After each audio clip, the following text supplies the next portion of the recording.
No, forget it. We're live, André, we're live. Oh, he's just turning on some lights. Hi, everyone. No, that didn't do anything. It didn't do anything. Forget it. Technology. We should call this the shit show. So please, hello, everyone. Please say hello in the chat and let us know that you can hear us, because we're using a different, a slightly different setup today. We're back in town together. I think we do better when we're. I think we're better when we're apart. So I would love to hear if people can hear us. I see that there's 3 people joining us. Can you hear us? Thumbs up, thumbs down. Can we raise this up a bit? No. It's crazy. No, I don't like it. All right, we're gonna go back. Wow. So, hello. Oh, you can hear us. Okay. Oh, and I can hear a lot of now traffic. Now it's all. Come on, can you fix it? Move over this way. So this is the 11 o'clock comedy hour with Tara and André. I'm André. And I'm Tara. Hello. So welcome to Mondays with Tara and André. So please say hello in the comments. I see Vic there. Thank you. Oh, you can thumbs up. Thank you for Facebook user. Yes, thank you. So André, you're in charge of moving the notes today. Right. So up a bit. So please say hello in the comments. We're really happy to be here. We're happy to be together, I think. So we're also broadcasting today from our YouTube channel. So if you're joining us from YouTube, please join our Let's Talk Polyamory group. The link will be in the description. So thank you for joining us. Thanks for everyone who's joining us from Let's Talk Polyamory already. So let's scroll. Right, You're a little behind. So before... Wow. Right, and this is best behavior because we're live in front of company. Yes. Right. So before we jump into today's topic, just a couple of announcements. So we have our speed dating event coming up, our second one. Yeah, Thursday the 26th. Thursday the 26th. Yeah. We're trying it out on a Thursday in hopes that some people who already have weekend plans would be able to attend. Yeah. So this is pretty exciting. We had one on April 22nd and it was super fun. Yeah, it was a lot of fun. And I got a lot of comments from people who said that they actually met people. My time is so insane. That they met people and they're putting together plans to meet in real life. Yeah. And then, they've met some people that they were in close proximity. But then there are other people who said that they met people from different continents, which is like totally wild as well. Right? That's so awesome. cool. Yeah. So it should be a lot of fun. So the link, I think the link was in the post for this live today, but we'll make sure. Yeah, well, I was just going to say again. So it's this Thursday. No, Thursday the 26th. So next Thursday. Next Thursday, not this Thursday.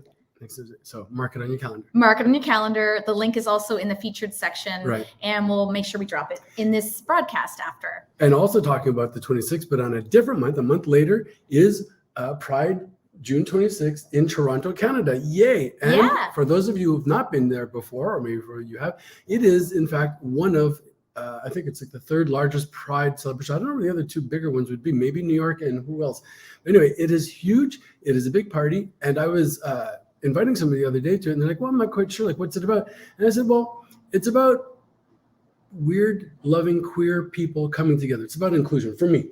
So I go to Pride with this openness of heart, and I receive all this love from people, and it's just such a good vibe, right? You feel like everybody's coming together in a great spirit of just saying, hey, I'm here. Like whatever your version of queer is, whatever your version of weird is, or however you identify, you are welcome to come and be amongst loving, friendly people. So think about it, mark it on your calendar. It's the last Sunday in June. Yes. And so I want to say more, though. It's not just about being queer. No. I think that one of the unrecognized identities in the LGBTQIA plus all the things is people who do relationships different. Right. So we're going to be there sort of waving the banner for different relationship styles. Sure. And so come join us.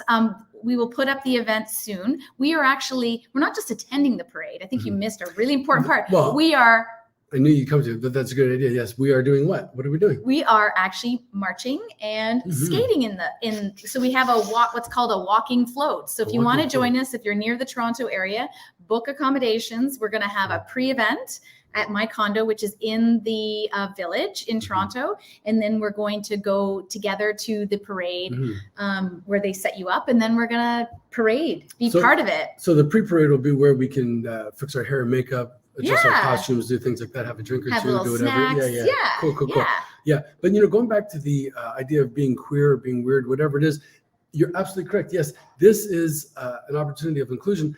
And as you say, it can be, forget about how you sexually identify or your sexual expression, but how you identify emotionally and your relationship styles, that once upon a time, people had to be underground about their sexuality, right? And to some extent, unfortunately, still do in certain areas. And now it's become more permissible to come out and say, I'm gay, I'm queer, I'm straight, I'm whatever it is. But relating is still one of the frontiers where there is some kind of, boundary issues, or not boundary issues, but there are some areas where people might not feel as comfortable announcing their style of relating. And we are wanting to normalize it, make it inclusive. We want to do it just the same way that we can have our own sexual expression and identities. We could relate and feel that it's just as valid as well. So come out and support and be part of it, please. Okay, so enough about all that. You're here to talk about our today's topic, which is the second in our series. We're doing a little bit of a series on dating and being consensually non-monogamous. And so last week we talked about how to start, and today we're talking about how to date as an open couple. So we're going to get more into the how. So this stuff still applies if you're as a couple, but also this would apply for solo people? Yeah, some of the concepts still apply for people who are solo and dating and consensually non-monogamous, but there's some extra stuff that you have to do if you're in a relationship or you're opening up an existing relationship that's monogamous. So that's what we're gonna talk about. All right, cool. Yeah. So I think, what's interesting, that's sort of, did we really start closed and open? We were sort of on the escalator? We were starting to date, and I don't think we had announced anything yet. We were at the point probably where we would have entered the next phase on the relationship escalator. So people who don't know the relationship escalator, maybe we should mention what that is first. Very quickly. So I'm doing my thing, you're doing your thing, and all of a sudden the gods put us together and we start seeing each other a little bit. We go on a date, another date, we're hanging, we're chilling, it's all good. And then somehow it's either communicated or left as a nonverbal communication, but we become kind of more acquainted and there's more committed. More assumptions are made, right? Assumptions, yeah. So I saw you last weekend, and the weekend before that, it's kind of assumed that I'll see you this weekend, and we kind of fall into it. And very often, and which is fine, but very often we do it without any dialogue, without any announcement of it. It kind of just slots into it, and we get into it, and then we find ourselves, we're on this escalator. Yes. So from being committed, and then usually it goes from monogamous relationship, and then you might nest, and then you might. Oh, you're talking about going towards poly? No. The relationship escalator is you start dating, you go to a position where it's usually monogamous. Yes. You go to a position where you're exclusively dating, and then you kind of move your way up. You might start living together. You might get married. You might have kids. You buy property together. You share finances, and that's kind of the relationship escalator. And then you die. Yeah. So I think a lot of people, when they first start dating, if it's not communicated right away, they might actually be entering the relationship escalator without even having the agreements upon it, right? Having an open discussion about it, saying what is it that you want the relationship to look like? How could we be? Exactly. So we didn't really quite start there because we personally, we were sort of at the very beginning, I guess, and we started having discussions fairly close to the beginning. Yeah.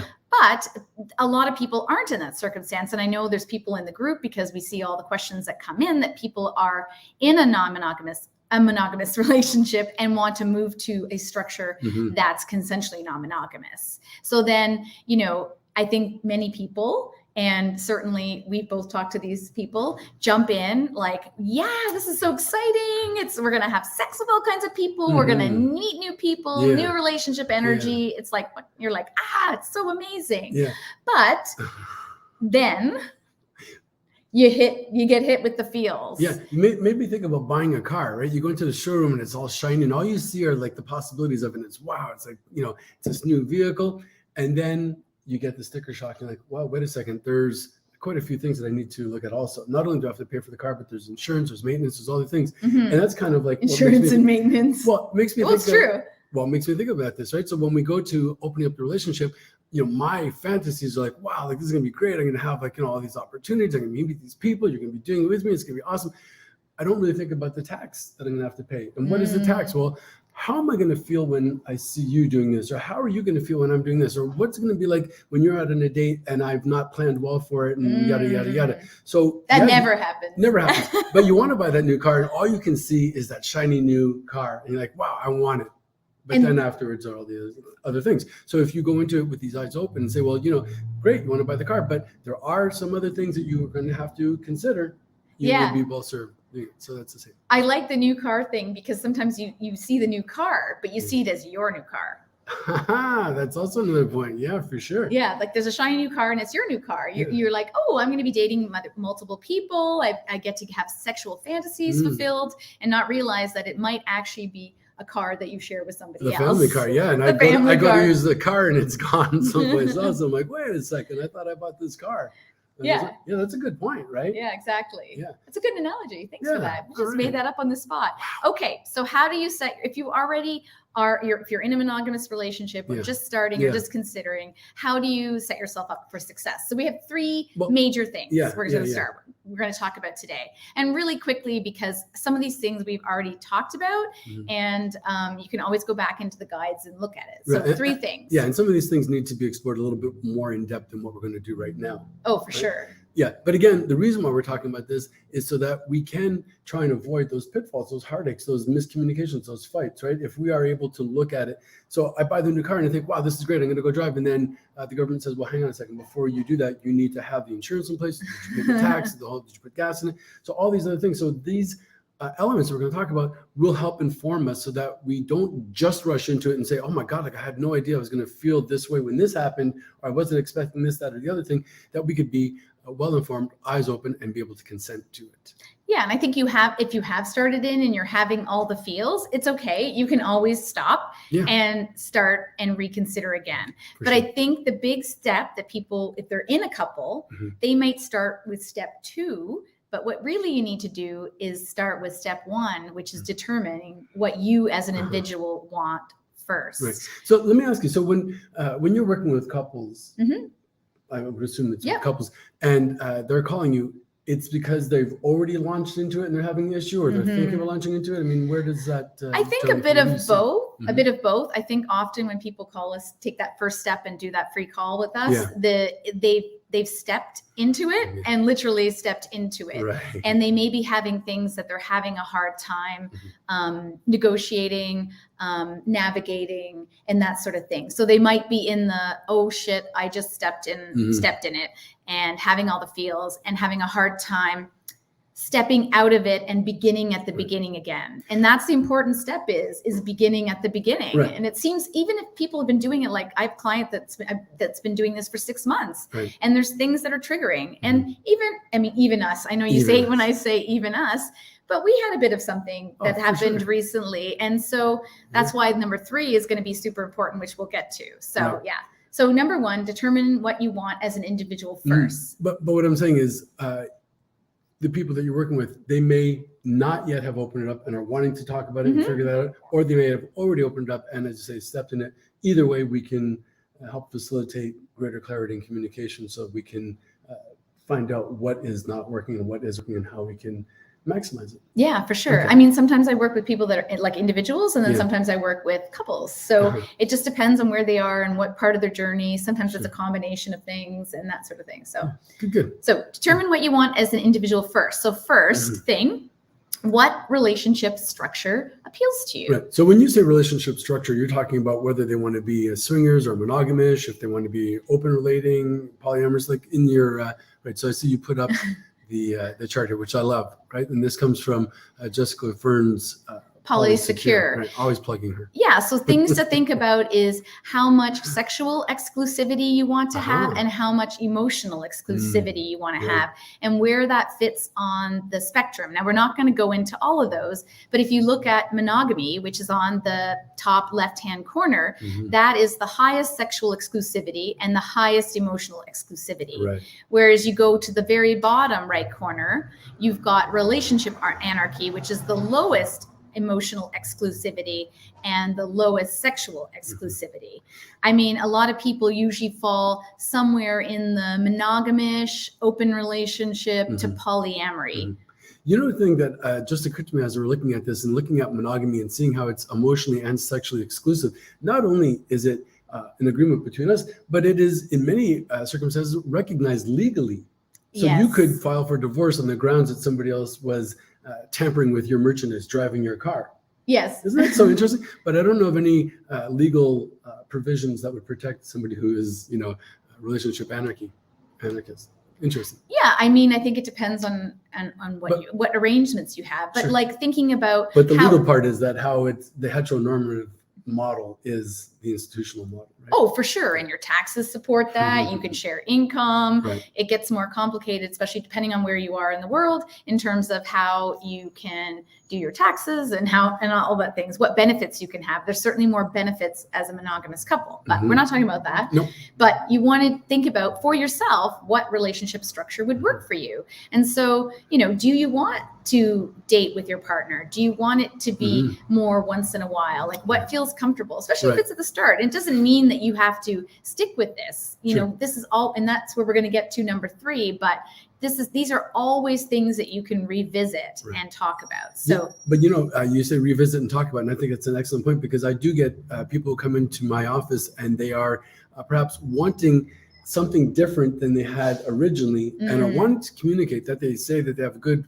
level of communication with their partner or partners, but they're often concerned that what they want might not match their partners, and will it be perceived as a rejection, or you know, that there's a question of wanting to hold the other person's ego, that we're wanting to make sure that the other person doesn't feel rejected if we're wanting to see other people, or we're no longer wanting that model. How do I say it? And you know, with consideration to the other person. Right? I think sometimes too, people, once they kind of decide, they get further down this 3-step model, it's like, oh, we decided we were just going to be swingers, and then what if you don't want to do that anymore? It's like sometimes people, I think, feel like they're stuck in it because that's what they agreed to.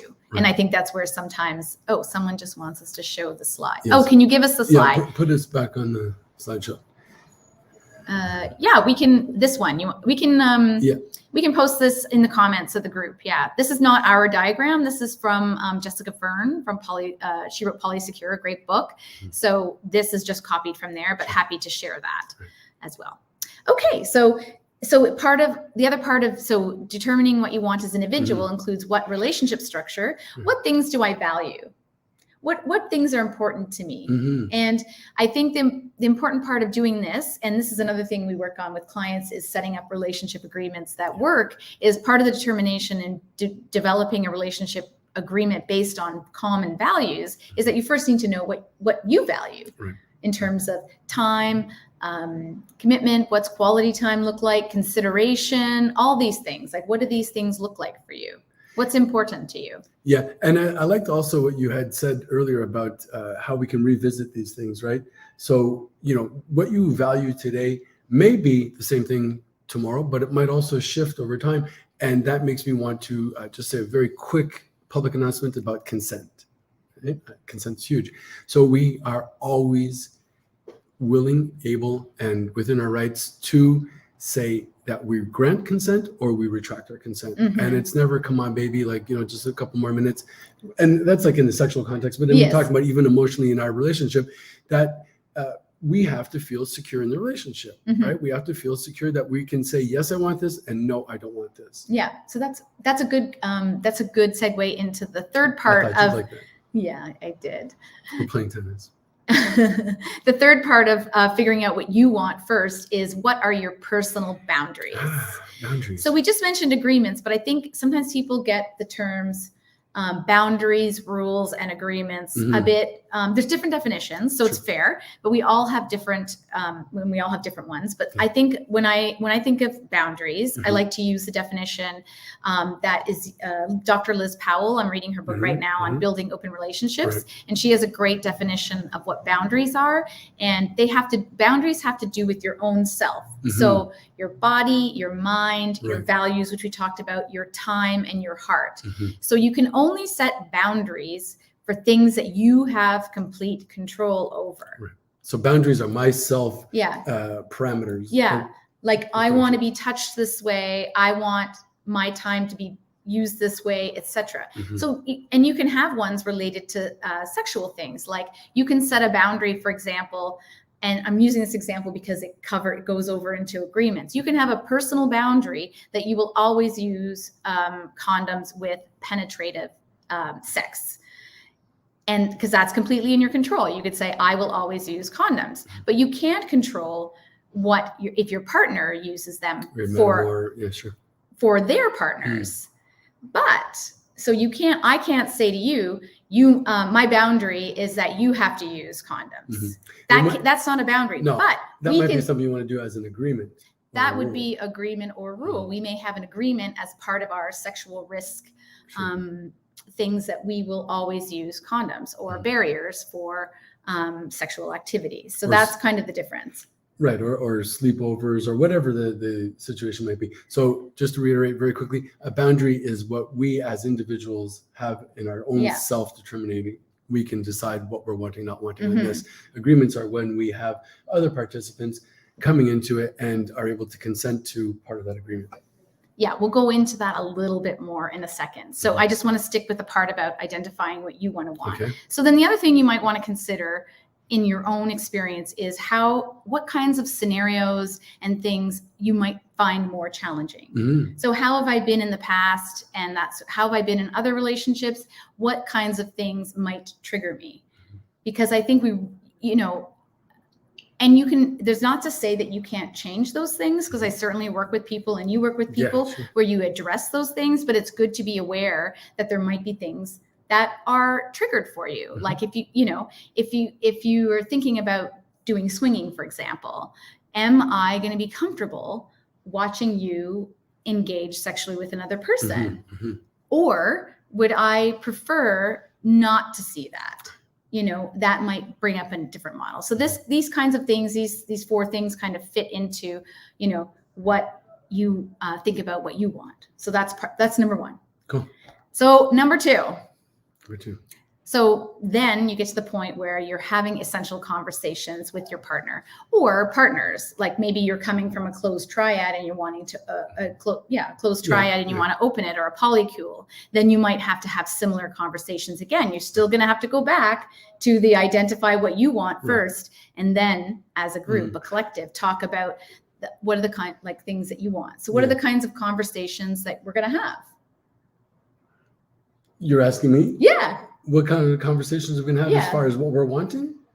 Well, what kinds of conversations? So we decided we're going to open up. So I've decided, you've decided what we want. Right. So then what do we have to do together? We got to come to that agreement, right? We have to be able to find where we have that common overlap and consent to that. Exactly. So finding the structure that might work for both of you. And I think this is where definitions are important, because sometimes someone will say, well, I want to be polyamorous. Okay, what does that mean to you? Because people have different definitions of that. So if you decide on a model, it's what does that actually mean when the rubber hits the road? Right. So is my understanding of being X or R the same as your understanding of being X or R? Exactly. Right. So that way, and the reason why we want to do that, really come to that consensus, is that it will help eliminate any misunderstandings or miscommunications that we might have. Yeah. Right? So we don't say, oh, well, I thought, this was that, and you thought this was that. So we want to make sure we're on the same page, because the majority of the issues that we get are through the miscommunications that people have, right? For sure, assumptions and that sort of thing. So,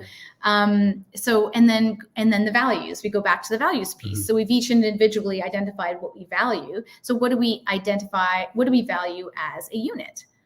So this is where kind of the rules versus agreements sort of come in place. But let's start with values. So we may have a common value around quality time. So what does quality time look like? And this could form part of our relationship agreement. Like quality time means that we have a special date once a month. You know what I mean?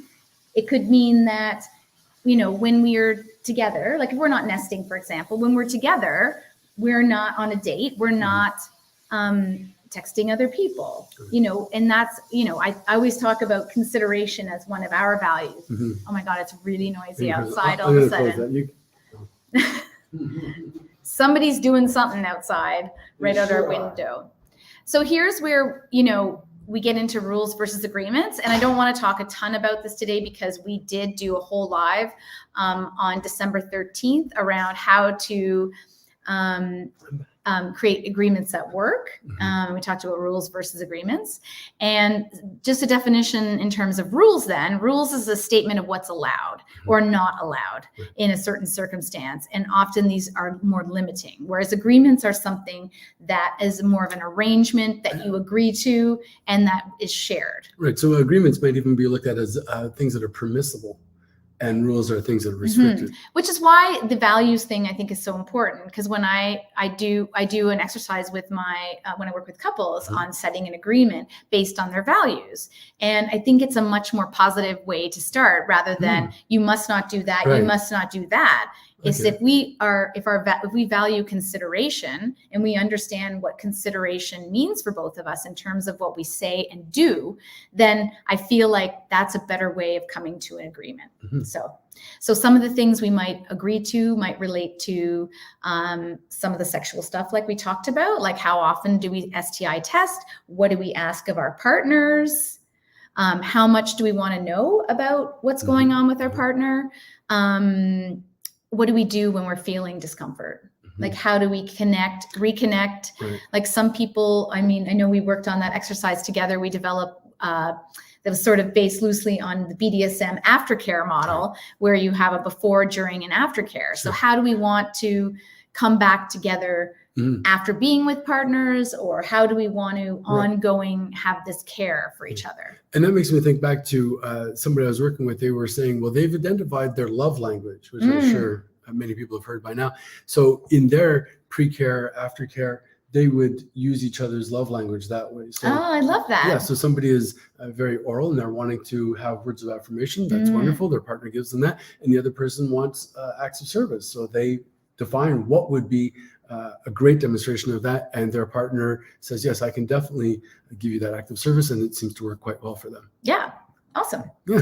Okay, cool. so that's number 2. So two was having essential conversations, and so number 3 is communicate, check in, and revisit agreements. So ongoing, it's a bit of an ongoing loop, right? Sure. I think the 2 things we already mentioned is, what is it I want? Because it can change over time. So, how do we communicate, check in, revisit agreements? Right. Yeah, and it is ongoing because, as you said, we are changing over time, right? We are plastic, nothing is static. So, and it's also good to revisit these things, even if there's no change, just to make sure, are we still good on this? Do we still subscribe to these ideas? Is this something we want? Or do we make modifications? Are we willing to talk about that? Yeah. I think the one thing I want to say too is, I know sometimes, like you said, people make these agreements, decide they're going to do something, and then you're feeling discomfort and they may hold that in and not talk right away. And I think it's important to make sure you're talking continuously. And if something isn't working, or if you're unsure, then to reconnect. Yeah. It's interesting. I read an article not long ago that said that one of the most dangerous things that can happen in a relationship is when we stop talking. Right. So even if the conversations might be difficult initially, stay at it, keep talking, talk about it, try and be as open and honest as possible. And we have shot, because when we stop talking, well, then we're just going in our own corners, and who knows where we're going. Yeah, and not fighting, but having what is called active listening, and what do you call it? Progressive communication, where you say the next thing. So you're not saying the same thing over again. You're using I and me statements, which can be challenging when you're in the heat of something and something has really triggered you. It's like, I just want to be my. I just want to fight you. You know what I mean? I just want to fight for my, whatever it is I feel that's hurt. I want to say one of a couple I worked with, one of the things that they said that was to their strength, and they'd been together for many, many years. They said that they knew, and they were quite sincere, that they knew how to argue well. That when they would bring up their points, they would do it, but they would also, I guess, in the beginning, they had to be more, with intention, with more cognizant of it, but they would resist personalizing it. And as you say, speak from the I or me, and really be able to identify what was going on as the components of, and not necessarily personalize it and say, oh, well, this component represents everything about you, and this is the entirety of who you are. They said, well, Like the all or nothing statement. Yeah, exactly. So I see who you are. And while it might feel like you never do this, it doesn't mean that you never do this. It's simply that feeling, but I'm aware of that. And the other thing they said is at the end of the day, they were able to recognize how important is that issue. And it might be very important and needs to be revisited, even if the other partner doesn't want you. And other times it might be, you know what, it's not that important at the end of the day. I think we could probably find ways to make compromise. And that's part of the thing also, right? Which you taught me is, I did. Do we, awesome. You teach me so much. Do we come into our so-called argument, discussion, conversation, simply wanting to point out what's not working, or can we be part of the solution? Can we put forward the solution and say, well, you know what, I identify this as not feeling well, and I would like to see if we could maybe do that.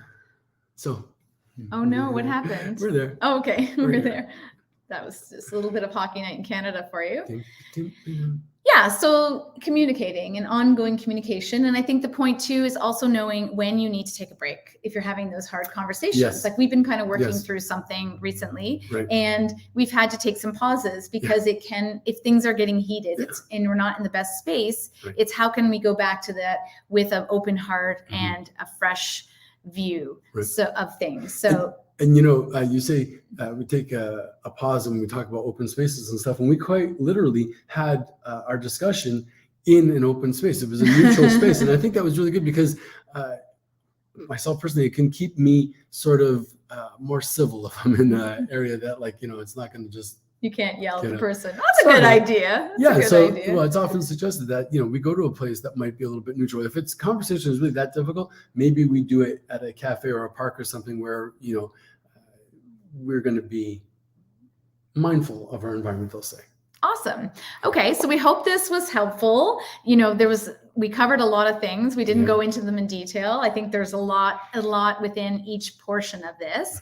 But if you are opening up anew, I think sometimes it's hard to get started. So this is definitely a great start. But, you know, like we said at the beginning, another great way to sort of dip your toes in and test things out and see how you feel is to attend an online event.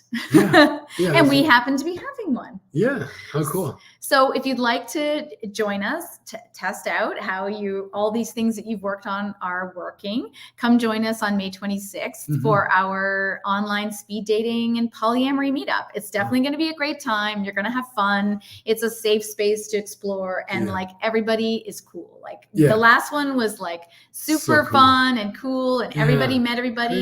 And it's a great way also to meet people and find out how they identify and how they make that work. Like a lot of people had those conversations, which I think were amazing. So we'll make sure we drop that link for you, and let us know how you enjoyed it, and join us on May 26th. Very exciting. Awesome. I'm looking forward to it. Talk to you later. Bye. Bye.